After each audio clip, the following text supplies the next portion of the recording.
সকালবেলায় আমাকে পরতে হলো শাড়ি। তো হ্যালো এভরিওয়ান, আমি কাকলি। শুরু করলাম আজকের মিনি ব্লগ। কেমন আছো তোমরা? আশা করি সবাই ভালো আছো। সকালবেলা উঠেই আগে ঘর গোছানোর কাজে লেগে পড়েছি। কারণ জানতে পারলাম আমার শ্বশুরবাড়ি থেকে কাকা শ্বশুররা আসছে। তাই তাড়াতাড়ি করে বিছানাপত্র গোছাতে শুরু করলাম। আর যেহেতু ডেলি ওয়ারের যে বিছানার চাদর থাকে সেগুলো একটু রংচটা, তাই একটু নতুন বিছানার চাদর বিছিয়ে নিলাম। আর কিছু জামাকাপড় কাচা ছিল, আলনায় পড়েছিল, সেগুলোও ভাবলাম চলো আগে এগুলোকে গুছিয়ে আলমারিতে ভরে দিই, কারণ চারিদিকে জামা কাপড় ঝুললে বিচ্ছিরি লাগে দেখতে।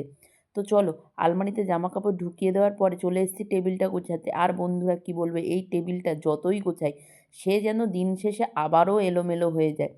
তাড়াতাড়ি করে আগে টেবিলটা গুছিয়ে নিই, তারপর সোফাটাকেও গুছিয়ে নিয়েছি।